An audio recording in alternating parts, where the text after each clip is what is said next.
Começando aqui o nosso Papo de Fé. Para quem não me conhece, eu sou o Adriano, pode me chamar de Di. E aqui é um canal que está se propondo a fazer o quê? Contar histórias interessantes da Bíblia e tentando fugir de uma cara religiosa. Acredito que a Bíblia tem tantas histórias interessantes, mas às vezes com uma cara religiosa a gente não consegue achar interesse nenhum. Então a ideia aqui é achar essas histórias interessantes e passar para vocês. Hoje é o nosso 6º vídeo, né? Estou tentando contar, vamos ver até a hora que eu vou parar de contar. Então hoje eu queria falar sobre o apóstolo Paulo, que ele coloca uma questão muito interessante, né? Ele coloca que ele tem na vida dele um espinho na carne.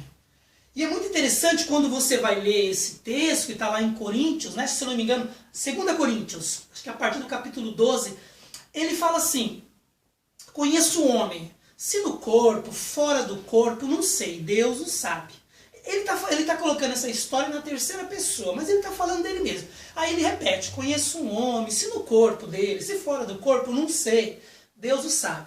Aí ele fala: esse homem, está falando dele mesmo, foi levado até o terceiro céu. Por que fala terceiro céu, né? A gente entende que é o primeiro céu, é isso que a gente vê. O segundo céu, alguns entendem teologicamente, né? Que é onde há, não sei se você vai achar estranho, mas onde há a guerra espiritual entre anjos de Deus e demônios do diabo, de Satanás, como assim você quiser colocar. E o terceiro céu, que seria ali, Paulo descrevendo a habitação, onde Deus habita. E ele fala que ele foi levado ao terceiro céu. Se no corpo, fora do corpo, ele não sabe como é que foi essa experiência. Mas ele fala que ele foi levado ao terceiro céu e lá ele ouviu palavras, ele fala inefáveis, né? Ou seja, palavras que não tem como comentar elas, que não tem como passar adiante. Ele fala que são palavras que não dá nem para o homem referir para outro, contar para outro, tão extraordinárias que é. Aí ele fala: de um cara desse, de um homem desse, eu me gloriarei. Mas ele fala para que eu não fosse me exaltar, para que eu não fosse me achar, né, o cara, o apóstolo dos apóstolos, ele fala que foi lhe dado na carne dele, né, no corpo dele, um espinho na carne. E ele fala: esse espinho na carne, a saber, é um mensageiro de Satanás, que me esbofeteia o rosto. E é interessante nessa história o que é. Ele está falando que foi dado para ele muitas revelações, foi dado para ele conhecer coisas espirituais do reino de Deus, que não foi dado a nenhum mortal, a nenhum ser humano. E para compensar, ele coloca como se Deus falasse: ó, você vai ficar exaltado, porque você está vendo coisas, ouvindo coisas que homem nenhum ouviu. Aí ele fala: por isso Deus, eu não chego a dizer que é Deus, né, mas ele fala que foi enviado um mensageiro de Satanás para que esbofeteasse o rosto. E ele fala que ora a Deus, ele ora 3 vezes a Deus. A cultura judaica que fala que se orava 3 vezes, porque passasse disso era como se fosse quase uma, não sei se uma blasfêmia, mas quase uma petulância, né? Então ora-se no máximo 3 vezes. Você vê Jesus orando 3 vezes lá, né? Deus, passa de mim este cálice. Então, a gente acha interessante nessa história o que é. Ele fala que um mensageiro de Satanás esbofeteava o rosto. E aí os teólogos, a gente costuma falar brincando, né? Que quando Deus quando Deus fica quieto na Bíblia, os teólogos falam. Então tem muitos períodos de silêncio na Bíblia, né? E aí os teólogos falam o que está acontecendo nesse momento. Paulo, ele não explica, ele não fala, ele não dá detalhes, ele não deixa entender o que é esse espinho na carne. Então usamos como uma metáfora, como um símbolo. Há uma coisa real que o perturba. E ele não fala o que é. Ele não deixa. E aí os teólogos falam que podia ser uma enfermidade. Os teólogos acham que podia ser a culpa que ele sentia porque ele perseguiu os cristãos. O próprio texto da Bíblia fala que ele transpirava ódio. Ele consentiu direto ou indiretamente na morte de cristão. Então diz que essa culpa seguia ele. Então, e tem outras várias teorias, mas não se fala. Ainda bem que Paulo não falou, o apóstolo Paulo, porque a gente ia viver se justificando. Mas o que eu acho interessante nessa história é que todo mundo tem um espinho na carne. E ele conta que o dele foi dado exatamente por causa das revelações que ele teve. E aí ele fala que orou, como eu comentei agora, mas o interessante é que ele fala que aprendeu a se alegrar nas necessidades, nas injúrias, nas perseguições, em tudo de ruim que acontecesse com ele, porque quando ele sabia que quando ele era fraco, aí ele se tornava forte. E aí entra uma questão interessante, a gente tem que reconhecer isso, né? Porque quando está tudo aparentemente bem, ou está tudo normal nas nossas vidas, é até muito comum a gente ficar até meio que murmurador, reclamar, achar as coisas que não estão tão bem.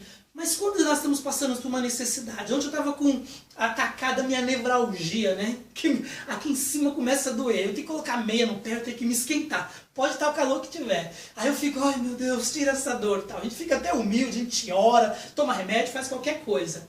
Então, Paulo ele coloca ali o seguinte, que ele começou a se alegrar com esse espinho na carne.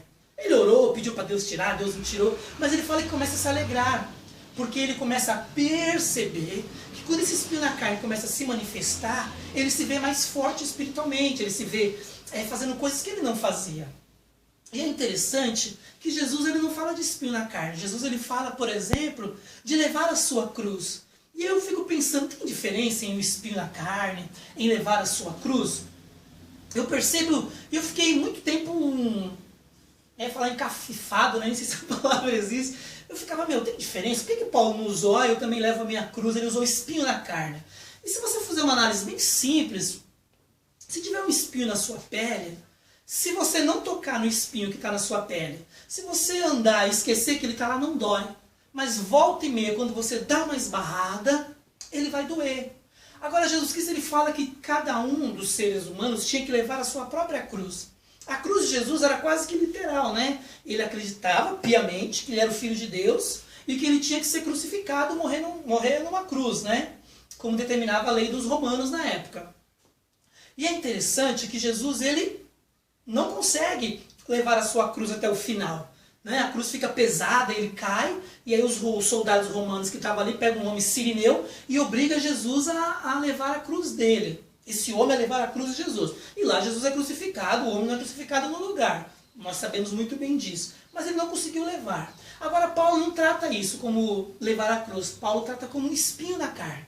E tem uma diferença muito grande aí.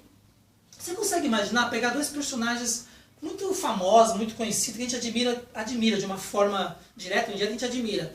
Gandhi e Nelson Mandela. Você consegue imaginar alguém chegar para o Gandhi e falar, Gandhi, deixa os britânicos aí dominar a Índia, segue a tua vida, você é um bom advogado, vai viver com a sua mulher, vai ter filhos, vai morar nos Estados Unidos.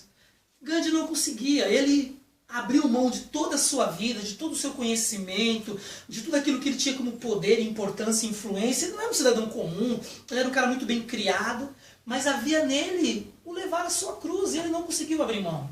E ele foi e morreu pela sua causa. Nelson Mandela a mesma coisa, eu até comentei em outros vídeos atrás aqui. Poxa, Nelson Mandela perdeu a esposa traiu ele, o casamento dele acabou. Uma das filhas ou as filhas dele não queria vê-lo. Na Copa do Mundo, olha que interessante, da África, né? Um dos jogos lá, a neta dele voltando da Copa do Mundo foi atropelada. Mas você acha que o Nelson Mandela conseguiria ter uma vida normal? Casar, ter filhos, viver com a sua esposa, frequentar lugares agradáveis, ir para o shopping. Tem gente que tem uma cruz que não consegue abrir mão. A cruz é a própria vida deles. Agora, o espinho na carne é uma coisa que volta e meia te incomoda. Quem me conhece intimamente sabe que eu tenho meu espinho na carne. Quando alguém fala desse assunto, quando alguém toca nesse assunto, eu me desestruturo. Eu perco até a confiança, me sinto complexado, me sinto com uma baixa imagem, me sinto pior dos seres humanos, me sinto completamente anormal até. E todos nós temos um espinho na carne. Todos nós temos uma área que a gente não sabe explicar, que aquilo pega, que aquilo nos desestrutura. E você tem que entender que o apóstolo Paulo fala que é bom isso. E eu não sei se eu consigo concordar com ele, mas também não consigo discordar. Eu percebo que quando o meu espinho na carne ele vem para fora, eu sinto ele tocar, eu me vejo mais profundo, eu me vejo olhando e meditando as coisas do mundo, eu me vejo um ser humano até mais espiritual, eu me vejo alguém mais sensível.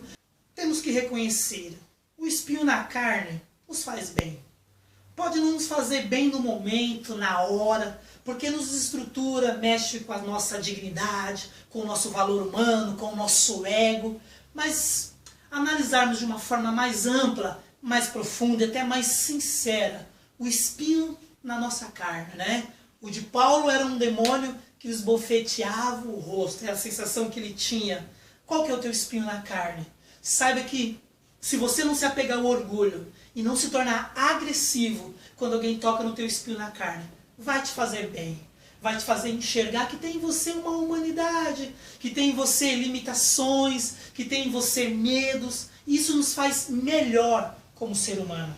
Para encerrar, tem uma frase de Salomão no livro de Eclesiastes, ele fala: melhor é a tristeza do que a alegria, porque a tristeza faz melhor o coração.